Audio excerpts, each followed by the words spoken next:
स्वागत है आपके अपने चैनल जिज्ञासा पीसीएम में। आज हम बात करेंगे पहले चैप्टर के जो यूपी बोर्ड में ज़रूर आएगा, वो उसके जो इम्पोर्टेंट क्वेश्चन है उसके बारे में हम बात करेंगे आज। जैसे पहले चैप्टर का इम्पोर्टेंट क्वेश्चन जो आपके बोर्ड में, इसको एकदम तैयार कर लीजिए, पक्का 5 नंबर पक्का है। अध्याय 1 से जो प्रश्नावली 1 है, प्रश्नावली 1 इसमें से जरूर आते हैं 5 नंबर का क्वेश्चन फिक्स है। अगर जो यही सब जितने हम क्वेश्चन आज बताने जा रहे हैं, कम से कम 5 से 6 क्वेश्चन आज बताएंगे।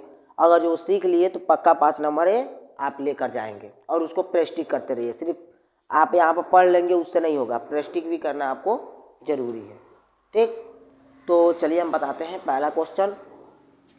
पहला क्वेश्चन ये है, जैसे आपकी स्क्रीन पे दिखाई भी दे रहा होगा। पहला क्वेश्चन एक और है, निम्नलिखित जो भी आपके दिए रहेंगे उसका एचसीएफ और एलसीएम ज्ञात करना है, और दो संख्याओं का गुणनफल एचसीएफ गुणे एलसीएम के बराबर होता है कि नहीं, इसको भी क्या करना है, ध्यान में रखना है। तो चलिए शुरू करते हैं। जैसे कि आपका पहला क्वेश्चन है 26 और 91, ये आपको दो संख्याएं दी गई होंगी। कह देगा कि इन दोनों संख्याओं के एचसीएफ और एलसीएम ज्ञात कीजिए अभाज्य गुणनखंड विधि द्वारा। पहले आता था यूक्लिड विभाजन द्वारा, हो इस बार कट गया है। ठीक, अब ये आपका आ गया है कि दो संख्याओं का ऐसे दे दिया है, इसका ज्ञात करना है। तो सबसे पहले लिखने का तरीका यही होना चाहिए। सबसे पहले लिखेंगे हल लिखने के बाद पहले 26 से लिख लेंगे, फिर यहाँ पे 91 लिख लेंगे। 26 को हम क्या लिख सकते हैं, इसका गुणनखंड अगर जो हम लिखें तो इसका गुणनखंड हम क्या लिख सकते हैं, ध्यान से देखिएगा। 26 को क्या लिख सकते हैं, 26 का हम गुणनखंड करेंगे, रफ कार्य में करेंगे। जैसे कि यहाँ पर 26 हो गया ना, तो ऐसे गुणनखंड करते हैं। 2 से काटेंगे तो 2 एक करने 2, 13 से काटेंगे 13 एक करने 13, यानी 2 गुणे 13 इसका होगा। ठीक, अब कुछ नहीं रहता तो 1 का गुणा तो उसी तरह रहता है, कुछ नहीं है तो। ठीक, अब 91 का हम क्या लिख सकते हैं, 91 अगर जो यहाँ पर है तो काटेंगे तो 2 से कटेगा नहीं, 7 से कट सकता है। ठीक है, 7 करने 7 और 7 तरीके 21, 13 एक करने 13, तो इसको लिख सकते हैं 7 गुणे 13 गुणे 1 लिख सकते हैं। अब इसको देखिएगा कैसे कर लिखेंगे, एचसीएफ और एलसीएम लिखने का तरीका। अगर जो ये अभाज्य गुणनखंड हो गया, ये आप रफ कार्य में करेंगे। ठीक, अभाज्य गुणनखंड मतलब ऐसे देखिए। अब लिखेंगे एलसीएम, क्या लिखेंगे, फिर यहाँ पे लिखेंगे एचसीएफ। ठीक, चाहे एचसीएफ को ऊपर एलसीएम को नीचे किसी तरह लिख सकते हैं। एचसीएफ मतलब होता है जो जो इसमें क्या दिखाई दे रहा है, कॉमन दिखाई दे रहा है, उसको लिख लीजिए। तो दोनों में तो यहाँ पर 2 है, इसमें 2 नहीं है, यहाँ पर 13 है और इसमें 13 है, 13 हो गया। इसमें 1 है, इसमें 1 है, तो 1 13 करने 13, यानी एचसीएफ बराबर कितना हो गया, 13। ठीक, अब फिर एलसीएम जब निकालना हो तो इन दोनों में क्या क्या मिल रहा है उसमें से 1 लिखना है। इसमें जो जो मिल रहा है उसमें से 1 लिखना है, जो नहीं मिल रहा है उस सबको लिख लेना है। यानी 2 भी नहीं मिल रहा है और 7 भी नहीं मिल रहा है। ठीक है, तो इसका एलसीएम हो जाएगा 13 दूना 26, 26 सत्ते कितना होता है, 26 सत्ते 7 छके 42, 4 7 दूना 14, 14 4 182 हो जाएगा। तो यानी कि एलसीएम और एचसीएफ मिल गया। 2 नंबर पक्का है, आएगा तो 2 नंबर में आपका हो जाएगा। ठीक है, अगर जो आप यहाँ से स्क्रीनशॉट लेना चाहते हैं तो स्क्रीनशॉट ले सकते हैं। अगर जो आप क्या करना चाहते हैं, नोट करना चाहते हैं, तो वीडियो को रोककर नोट भी कर सकते हैं। ठीक है, अब देखिएगा ऐसे करके आपको यहाँ पर दिखाई दे रहा होगा कई होमवर्क एचसीएफ और एलसीएम याद करने के लिए। आप घर पे क्या कीजिएगा, उसको प्रैक्टिस कीजिएगा एचसीएफ और एलसीएम निकालने का। पुनः इसमें देखिए एक चीज और है। ठीक है,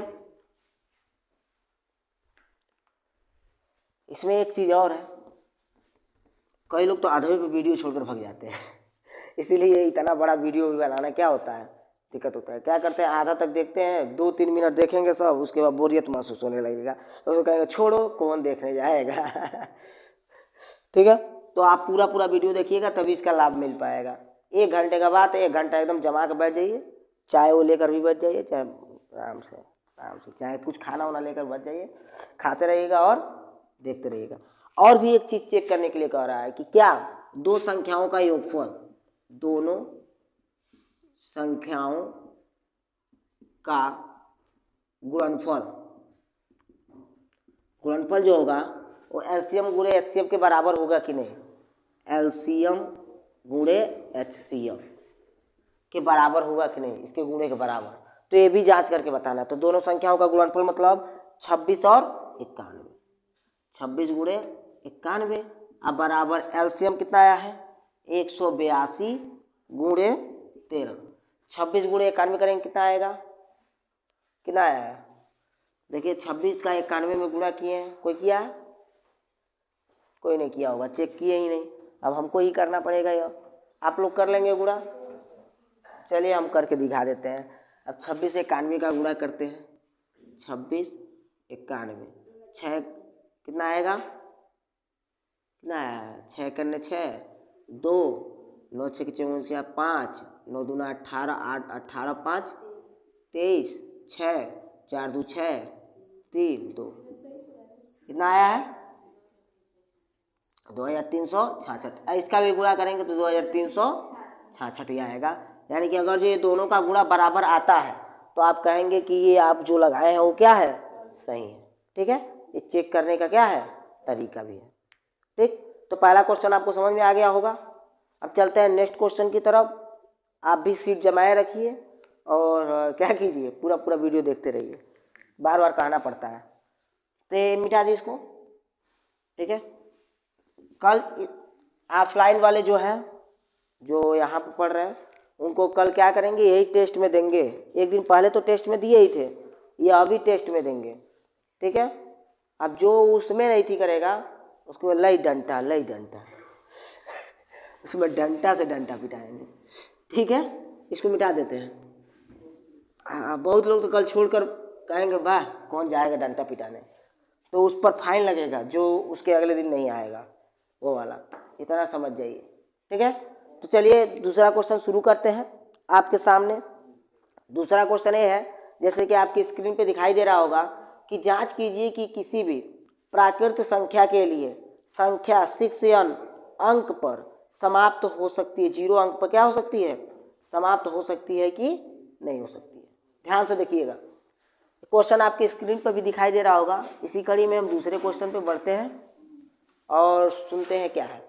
कह रहा है क्या 6 पे पावर n, ऐसे ही करके किसी भी पावर दे सकता है, क्या 6 पे पावर n प्राकृतिक संख्या n के लिए, तो प्राकृतिक संख्या क्या होती है 1 2 3 डॉट डॉट करके 9 तक मान लेते हैं। ठीक है, तो 6 पे पावर n इस प्राकृतिक संख्या के लिए क्या कभी इसका अंक जो होगा 0 पे समाप्त होगा कि नहीं। तो लिखने का तरीका पहले देख लीजिए कैसे लिखेंगे। पहले लिखेंगे यहाँ पर हल और लिखेंगे 6 पे पावर n, फिर लिखेंगे n बराबर 1 रखने पर रखेंगे, तो n बराबर 1 रखेंगे तो 6 पे पावर 1 मतलब 6 हो जाएगा। क्या इसमें कहीं 0 पे समाप्त हो रहा है, नहीं हो रहा है। फिर 2-3 और एग्जाम्पल चेक कर लेंगे, जैसे कि लिखेंगे n बराबर क्या रखने पर 2 रखने पर, आपका 2 नंबर फिक्स हो जाएगा, ये आ जाएगा 2 नंबर फिक्स है इसमें। ठीक है, तो n बराबर 2 रखेंगे जब, तो 6 पे पावर 2 रखेंगे तो 6 पर पावर 2 का मतलब 6 छके 36। कई कई लिख देते हैं 6 दूना 12, बस काम खत्म। लिखते हैं कि नहीं, सभी लोग लिख देते हैं 6 दूना 12 और काम खत्म, तो 6 छके 36। फिर लिख देंगे n बराबर 3 रखने पर तो n बराबर जब 3 रखेंगे तो यहाँ पर 6 पे पावर 3 हो जाएगा। तो 6 पे पावर 3 का मतलब क्या होता है 6 गुणे 6 गुणे 6 216 लिख देंगे, बस यहीं तक लिख देंगे और डॉट डॉट करके 6 पे पावर 9 तक लिख लेंगे अगर जो आगे लिखना हो तो। फिर लिख देंगे अतः कोई भी n के मान के लिए 6 पे पावर n 0 पर समाप्त नहीं होती है, नहीं होती है। सिंपल, 2 नंबर मिल गया। ठीक है, इतना ही लिखना है, 2 नंबर फिक्स हो गया। लिखने का तरीका नहीं मालूम है तो गए काम से। अब यहाँ पर ये हो गया, समझ में आ गया, कोई दिक्कत है यहाँ पे? अब इसको भी कल टेस्ट लेंगे, जितना हम बता रहे हैं सब कल टेस्ट लेंगे, ठीक। या तो आप अगले दिन वीडियो देखकर आप अगले दिन आ सकते हैं, या फास्ट नोट करना चाहे तो जल्दी में नोट कर सकते हैं। चलिए इसको मिटाते हैं। अब अगला नेक्स्ट क्वेश्चन देखते हैं। नेक्स्ट क्वेश्चन तीसरा है। तीसरा क्वेश्चन देखिए, इंपॉर्टेंट क्वेश्चन में देखिए कई कई वीडियो बहुत लंबे तक चले जाएंगे। अब पहले चैप्टर का तनी कम क्वेश्चन है, तनी जल्दी में हो जाएगा, तो थोड़ा छोटा वीडियो बन सकता है, ठीक है ना। तो ध्यान से देखिएगा। अगला देखिए, आप कह रहा है अगला क्वेश्चन, सिद्ध कीजिए कि √3 एक अपरिमेय संख्या है। यह तो इतने बार लगा चुके हैं आप लोग कि आपके दिमाग में एकदम बैठ गया होगा। नहीं बैठा है तो अब बैठ जाना चाहिए, ठीक है। एकदम रिवीजन कर रहे हैं, शुरू से देखिए, और आप भी प्रत्येक वीडियो को देखते रहिए, ठीक। और आप लोग शुरू से सब देखते रहिए, ठीक। आ गया है क्या क्वेश्चन? आपकी स्क्रीन पे दिखाई दे रहा होगा कि सिद्ध कीजिए कह रहा है, सिद्ध कीजिए कि √3 एक अपरिमेय संख्या है। अपरिमेय संख्या है, यही क्वेश्चन है। ध्यान से देखिएगा। सबसे पहले हम लिखेंगे, पहले मानेंगे, यहाँ पे हल लिखेंगे और मानेंगे माना, क्योंकि वो लिखना भूल जाते हैं। माना √3 एक परिमेय संख्या है, एक परिमेय संख्या है। देखिए, किसी को कोई आप वकील के पास जाते हैं कि कोई भी वकील, अगर जो आप पे जुर्म लगा है कि आप चोरी किए हैं, तो वकील सबसे पहले ये मानता है कि आप चोरी नहीं किए हैं। वो तो जब कई पैमाने पर नापता है तब ना मालूम चलता है कि हाँ, इससे सिद्ध होता है कि हमारे मानने का विरोधाभास है, यानी कि ये चोरी किया है, ठीक है। तो उसी प्रकार इसमें भी देखेंगे, पहले सबसे पहले मानेंगे क्या, √3 एक परिमेय संख्या है। कोई भी अदालत में जाता है तो पहले यही मान लिया जाता है ना कि ये निर्दोष है, तभी अदालत में आया है। इसको पहले देखा जाए, परखा जाए, अगर जो ये निर्दोष नहीं होगा, हमारे मानने का विरोध करेगा, यानी क्या है, हमारे मानने का उल्टा है, यानी चोर है। जब हम माने कि चोर नहीं है तो, ठीक है। उसी प्रकार से √3 एक परिमेय संख्या मानकर चलते हैं। अब फिर अपने एक बात पर देखेंगे, 2-3 चीज़ों पर, अगर जो निकल जाएगा तो ठीक है, नहीं निकलेगा तो नहीं है। तो लिखेंगे, जब ये परिमेय संख्या है तो √3 को क्या लिख सकते हैं, P/Q के रूप में लिख सकते हैं। अब कई लोग ये लिखना भूल जाते हैं, जहाँ P और Q सअभाज्य संख्या है, सअभाज्य संख्या है। सअभाज्य संख्या क्या होती है, Q ≠ = 0। इतना तो लिखना एकदम कंपल्सरी है, ठीक। सअभाज्य संख्या का मतलब ये होता है कि वह संख्या जिसका अगर जो HCF निकाले तो केवल एक आएगा। अगर जिन दोनों का HCF निकाले तो केवल क्या आना चाहिए, एक। यानी कि अगर जो ये संख्या मान लेते हैं 5 हो सकता है, ऐसी संख्या मान ले 3, अगर 5 और 3 का HCF निकाले तो एक आएगा, ठीक है। समझ में आया? इतना लिखना जरूरी है। अब हम क्या करेंगे, दोनों पक्षों का वर्ग करने पर, दोनों पक्षों का वर्ग करने पर, ठीक है। यह तो सब लोगों को याद रहता है, दोनों पक्षों का वर्ग करना है। लिखेंगे √3 का वर्ग बराबर P/Q का वर्ग, लिख लेंगे। उसके बाद √3 का वर्ग कितना होता है, 3। अब P का वर्ग कितना होता है, P² और Q का वर्ग Q²। Q को इधर लेकर आएंगे, Q² बराबर P²/3, लिख लेंगे समीकरण 1। क्या लिख लेंगे, समीकरण 1 लिख सकते हैं। अब यहाँ पे लिखेंगे, जब 3P² को विभाजित कर रहा है तो 3P को भी विभाजित करेगा, करेगा कि नहीं विभाजित, पी को विभाजित करेगा। अतः यहाँ पर लिखते हैं, इधर आ रहा है देखिएगा तो, इधर सिर्फ देखने के लिए कहा है, बोलने के लिए थोड़ी ना कहा है। यहाँ पे पी स्क्वायर 3p को भी क्या करेगा, विभाजित करेगा। अब देखते हैं कितना बार में, तो लिखते हैं 3p को कितना बार विभाजित कर रहा है, p को 3 बार में विभाजित कर रहा है, p को 3c बार में विभाजित कर रहा है। ठीक है, तो यहाँ पर इसका मान p का मान कितने में रखेंगे, समीकरण 1 में, समीकरण 1 में p का मान रखने पर, ठीक है, तो रखेंगे। समीकरण 1 क्या है, क्यू स्क्वायर बराबर पी स्क्वायर बटे 3, तो यहाँ पर क्यू स्क्वायर बराबर पी की जगह क्या रखेंगे 3c, इसका स्क्वायर बटे 3 हो जाएगा। यहाँ पर हो जाएगा क्यू स्क्वायर बराबर 3c का स्क्वायर मतलब 9c स्क्वायर बटे 3 हो जाएगा। 3 से कितने बार में कटेगा, क्यू स्क्वायर बराबर 3 बार में कटेगा, 3c स्क्वायर, 3 इधर गुणे में तो इधर आएगा तो क्यू स्क्वायर बटे 3, तो ये हो गया समीकरण 2। अब देख रहे हैं कि जब p और q सभाज्य संख्या है तो 3 से भी p विभाजित हो रहा है और 3 से q भी विभाजित हो रहा है।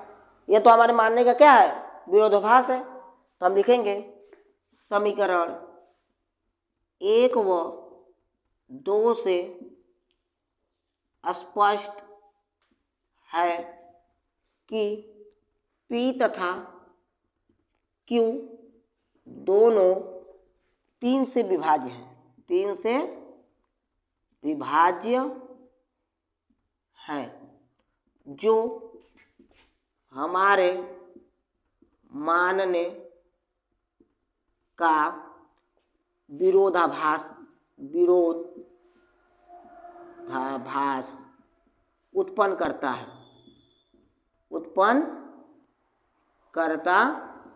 है। अतः √3 एक अपरिमेय संख्या है, अपरिमेय संख्या है। ठीक है, इतना आप लिख देंगे, पूरा के पूरा 3 नंबर पाने से कोई नहीं रह सकता। ये आ जाएगा तो 3 नंबर में आएगा, पक्का आएगा। ठीक, आप लोग भी ध्यान से एक बार देख लीजिए, जो नहीं समझ में आया वीडियो में कमेंट कीजिए, मालूम चल जाएगा, पता चल जाएगा। और इसको बार बार देखते रहिए, और कल आप लोगों को टेस्ट लेंगे इसी चीज़ का, जितना क्वेश्चन बता रहे हैं। अब ये आखिरी लड़ाई है, अब इसके बाद फिर मौका नहीं मिलेगा रिवीजन करने का, चाहे कुछ भी करने का। आखिरी लड़ाई है, बढ़िया से लड़ लीजिए, नहीं तो क्या होगा, गए काम से। उसके बाद से क्या कीजिएगा, पेपर में जब जाएंगे तो क्या करोगे, सो जाओगे। तुम लोगों का लड़ाई एक बार में खत्म नहीं होता है।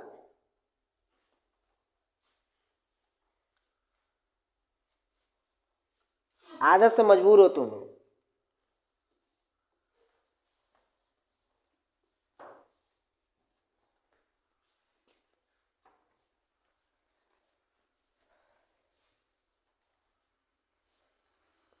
चलिए अगला क्वेश्चन हम देखते हैं।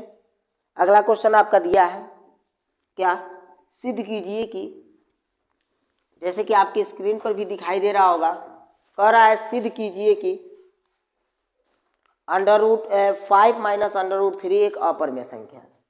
ठीक है, जैसे आपकी स्क्रीन पर भी दिखाई दे रहा होगा क्वेश्चन। यह क्वेश्चन आएगा तो 2 नंबर में पक्का आएगा ये क्वेश्चन। ठीक है, 2 नंबर का क्वेश्चन है, फिक्स है। आपका चौथा नंबर का क्वेश्चन था ना, चौथा कि तीसरा? तीसरा तो बता दिए, चौथा बताने जा रहे हैं नंबर का क्वेश्चन। चौथा नंबर का क्वेश्चन कह रहा है सिद्ध कीजिए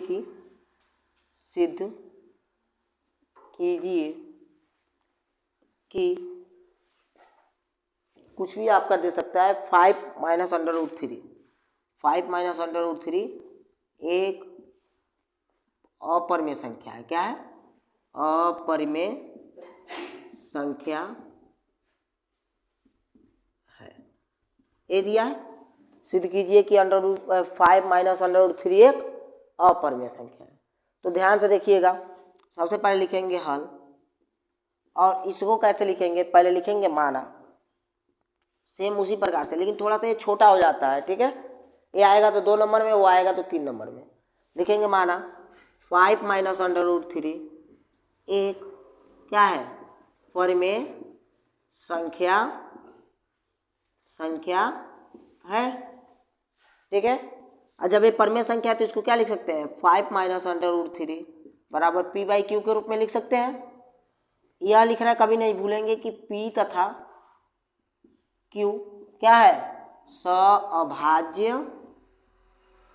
संख्या है।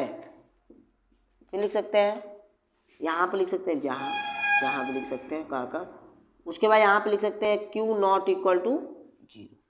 यह लिखना इतना जरूरी है कि यही भूल जाते हो, बार बार प्रश्न करोगे, बार बार लिखोगे तो मालूम चल जाएगा। अब यहाँ पर वर्ग नहीं करेंगे, यहाँ पे इसमें वर्ग नहीं करना है, इसमें क्या करना है, पक्षांतर करना है। जैसे 5 हो गया, इस अंडर रूट वाले को छोड़कर बाकी सबको उधर पक्षांतर करना है, तो ये हो जाएगा माइनस अंडर रूट 3 बराबर पी बट्टे क्यू। 5 इधर प्लस में उधर जाएगा तो माइनस में हो जाएगा। अब माइनस से दोनों पक्षों में क्या करेंगे, गुणा कर देंगे। माइनस से दोनों पक्षों में गुणा करने पर, क्यों गुणा करेंगे, क्योंकि ये माइनस हमको हटाना है, तो अंडर रूट 3 हो जाएगा प्लस का, यहाँ पर हो जाएगा 5 प्लस का माइनस का पी बाई क्यू हो जाएगा। ये प्लस का 5 हो गया तो आगे लिख दिए, ये माइनस का पी बाई क्यू हो गया तो यहाँ पर लिख दिए, ठीक। अब इसको मान लेंगे समीकरण फर्स्ट। क्या मान लेंगे, लिखेंगे समीकरण 1 में अंडर रूट 3 एक अपरिमेय संख्या है, अपरिमेय संख्या है, जो कि हम सिद्ध कर चुके हैं, जो कि हम क्या कर चुके हैं, सिद्ध कर चुके हैं। अतः 5 माइनस पी बाई क्यू क्या है, अपरिमेय संख्या के बराबर है, अपरिमेय संख्या के बराबर है। अतः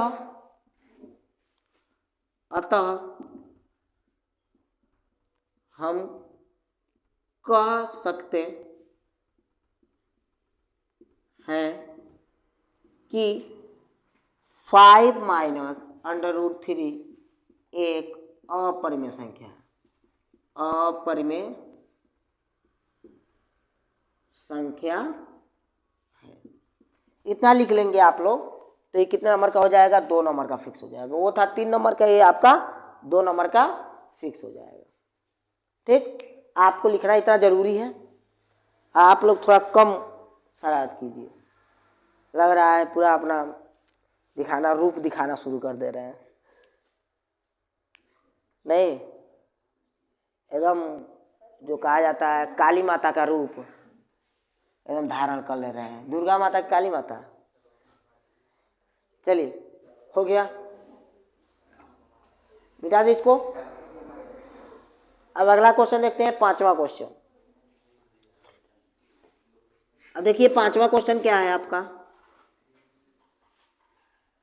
ब्लर नहीं आ रहा है, नहीं आ रहा है, देखते रहना। हाँ, तो पता चलता है कि हम बहुत ज़्यादा अनलकी हो गए हैं इस समय। पूरा वीडियो बना लेते हैं, पता चलता है माइक ये नहीं सही से लगा था, पूरा वीडियो बन जाता है, आवाज भी नहीं सही से लगा था। ध्यान देखिएगा, कहूँगा 5वां क्वेश्चन है ना, 5वां नंबर का क्वेश्चन देखिएगा, वही लिखा है कि सिद्ध कीजिए कि 1/√2 एक क्या है, परिमेय अपरिमेय संख्या है, एक अपरिमेय संख्या है। ये आपको देखना है कि 1/√2 एक अपरिमेय संख्या है, ठीक है।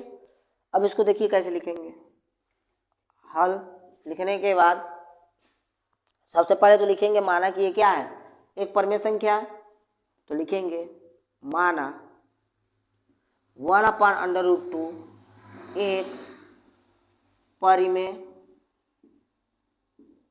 संख्या है। ठीक है, तो जब ये परिमेय संख्या है तो 1/√2 को क्या लिख सकते हैं, p/q के रूप में लिख सकते हैं। ठीक है, आप फिर वही लिख लेंगे कि जहां p और q सअभाज्य संख्या है, सअभाज्य संख्या है। जब ये सअभाज्य संख्या है q not equal to 0, q 0 के बराबर नहीं है, सअभाज्य संख्या।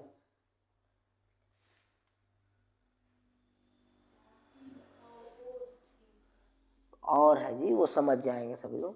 p और q सअभाज्य संख्या है, q नॉट इक्वल टू 0। अब यहाँ पर क्या करेंगे, दोनों पक्षों का व्युत्क्रम कर लेंगे। क्या कर लेंगे, व्युत्क्रम। व्युत्क्रम मतलब उल्टा। ठीक है, लिखेंगे दोनों पक्षों का व्युत्क्रम करने पर। ठीक है, अब दोनों पक्षों का व्युत्क्रम करेंगे तो ये हो जाएगा √2 बराबर ये हो जाएगा q/p। कोई दिक्कत? अब यहाँ पर पुनः या तो आप सीधे यहाँ पर डायरेक्ट लिख लीजिएगा, 2 नंबर में पूछा है तो। अगर 3 नंबर में पूछा है तो पुनः उसी तरह लगाइए जैसे लगाते थे कि दोनों पक्षों का वर्ग करने पर। ठीक है, क्या लिखेंगे, दोनों पक्षों का वर्ग करने पर। दोनों पक्षों क्या करेंगे, वर्ग करेंगे। तो दोनों पक्षों का वर्ग करेंगे तो √2 का वर्ग बराबर q/p का वर्ग। तो √2 का वर्ग 2 हो जाएगा, और यहाँ पर q²/p²। p इधर हो जाएगा तो p²/q²/2। ये हो जाएगा समीकरण 1। समीकरण 1 में देखेंगे 2q को स्क्वायर को विभाजित कर रहा है, तो यहाँ पुनः वही चीज लिखेंगे कि माना, जब हम बोल दे रहे हैं, जब वहाँ पे पहले वीडियो में ही था, आप समझ जाइएगा क्या रहेगा क्या नहीं। यहाँ आप लिखेंगे जब 2q² को विभाजित कर रहा है तो 2q को भी विभाजित करेगा। आप मानते हैं q जो है q को जो 2 है c बार विभाजित करता है, तो जहाँ q यहाँ पर 2c लिख देंगे। तो यहाँ आप लिख देंगे समीकरण 1 से। समीकरण 1 से, समीकरण 1 से क्या लिखेंगे, p² बराबर q² के जगह पर 2c का स्क्वायर बटे 2 लिख देंगे। p² बराबर 2 का स्क्वायर 4, c² बट्टे 2, 2 से 2 कर देंगे, 2 दूना 4। p² बराबर c² बट्टे यहाँ पर 2c² हो जाएगा। 2 इधर गुणे में इधर आया तो p²/2 c²। समीकरण 2 लिख लेंगे। कोई दिक्कत? यहाँ पर अब फिर लिख लेंगे, जो हिंदी में तो लिखने जाएंगे नहीं, जो इससे पहले जो हिंदी लिखे थे वो इससे में लिखना है आपको। इससे पहले जो बनाए थे क्वेश्चन में, जो √3 सिद्ध कराए थे, उसी प्रकार का हिंदी लिखना है। जैसे कि समीकरण 1 और 2 से स्पष्ट है कि 2 q² तथा 2 p² दोनों को विभाजित कर रहा है, अतः p और q सअभाज्य संख्या नहीं है, यह हमारे मानने का विरोधाभास है। अतः 1/√2 भी क्या होगा, अपरिमेय संख्या होगा। इस तरह लिख देना है आपको, सब इसी तरह लिखना है। यहाँ तक तो सभी लोग नोट कर लीजिए, क्योंकि थोड़ा बहुत है आपका, उसके बाद सब वही है। ठीक है, हो जाएगा। कोई दिक्कत? सब गूंगे बनकर बैठे हुए हैं।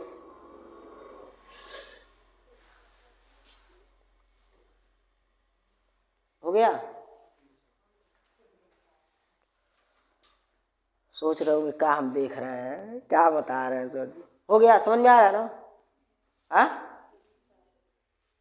आखिरी लड़ाई है, अब कल नहीं लड़े तो फिर समझो ये चैप्टर भूल जाओ हमेशा के लिए।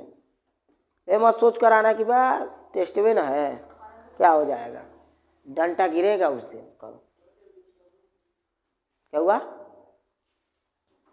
अगला 6वां देखिए क्वेश्चन, और आखिरी क्वेश्चन इस चैप्टर, इंपोर्टेंट चैप्टर का, लेकिन बाकी अन्य चैप्टर का अलग अलग क्वेश्चन है। वह भी अगला वीडियो आपका चैप्टर 2 का होगा, इंपोर्टेंट क्वेश्चन। उसके बाद अगला वीडियो चैप्टर 3 का, अगला वीडियो चैप्टर 4 का, फिर 5 का, ऐसे करते करते 6 7 8 करते करते बनेगा पूरा वीडियो। हर एक चैप्टर के इंपॉर्टेंट क्वेश्चन, कम से कम 10-10 इंपॉर्टेंट क्वेश्चन। इसमें 6 थे इसलिए 6 बता दिए हैं, 5 बता दिए, एक और बताना है। तो आप सीट बेल्ट बांध लीजिएगा। नहीं, देखिए 6वां क्वेश्चन, देखिए कह रहा व्याख्या कीजिए कि 7 गुणे 11 गुणे 13 प्लस 13, और एक और क्वेश्चन है, और 7 गुणे 6 गुणे 5 गुणे 4 गुणे 3 गुणे 2 गुणे 1 प्लस 5। ठीक है, यही क्वेश्चन है। और कह रहा है व्याख्या कीजिए कि ये भाज्य संख्याएं हैं और क्यों भाज्य संख्या है। यह और यह भाज्य संख्या मतलब वो किसी न किसी संख्या से पूरी तरह क्या हो जाएगी, विभाजित हो जाएगी। तो देखिए वह संख्याएं अगर जो योगफल करे तो उसका योगफल और इधर के योगफल में कुछ उभयनिष्ठ हो जाए, वह संख्या 100 में 100% भाज्य संख्याएं होती है। जैसे कि मान लेते हैं यहाँ पे लिख दिया है 2 गुणे 3 और प्लस 2 लिख दें, तो ये जो संख्या प्राप्त होगी ना वो 100% क्या होगी, भाज्य संख्या प्राप्त होगी। जैसे 3 दूना 6 और प्लस 2 8, 8 किसी न किसी संख्या से कट जाएगी। कोई भी संख्या हो उसका गुणनफल आप प्लस करके वह संख्या दे दे, अगर जो उसमें कुछ कॉमन हो, वैनिष्ठ हो, तो संख्या 100% क्या होगी, भाज्य संख्या होगी। ठीक, तो देखिए यहाँ पे, तो देखेंगे इस संख्या में पहले लिखेंगे हल और लिखेंगे 7 गुणे 11 गुणे 13 प्लस 13। इसमें देखेंगे दोनों में 13 उभयनिष्ठ है, तो यानी कि यहाँ क्या बचेगा 7 गुणे 11 प्लस 1। जब देखेंगे 13 इसमें उभयनिष्ठ है, इसको मान लेंगे समीकरण फर्स्ट। क्या मान लेंगे, समीकरण फर्स्ट। फिर ये संख्या लिखेंगे 7 गुणे 6 गुणे 5 गुणे 4 गुणे 3 गुणे 2 गुणे 1 प्लस 5। इसमें देखेंगे 5 उभयनिष्ठ है, 5 उभयनिष्ठ है तो क्या लिख देंगे 7 गुणे 6 गुणे 4 गुणे 3 गुणे 2 गुणे 1 प्लस 1। इसको मान लेंगे समीकरण 2, इसको समीकरण 2 मान लेंगे। तो समीकरण 2 में लिखेंगे यहाँ पे समीकरण 1 व 2 में, समीकरण 1 व 2 में क्रमशः 13 और 5 उभयनिष्ठ है। क्या है, उभयनिष्ठ है। जब उभयनिष्ठ है तो हम जानते हैं कि, लिखेंगे हम जानते हैं कि किसी संख्या में अगर कोई उभयनिष्ठ हो तो वह संख्या क्या होती है, भाज्य होती है। अतः यह भाज्य है। ठीक है, ये अपना लिख लेना है, ये आएगा तो 1 नंबर या 2 नंबर में आ सकता है। ठीक, इतना आसान इतना छोटा क्वेश्चन है। अब पूरा ये क्वेश्चन समाप्त हो गया। कुछ होमवर्क इस साइड आपको दे रहे हैं, होमवर्क के रूप में आप लोग कर लीजिएगा। मिलते हैं अगले वीडियो में चैप्टर 2 के लिए। तब तक के लिए जय हिंद, जय भारत। ठीक है।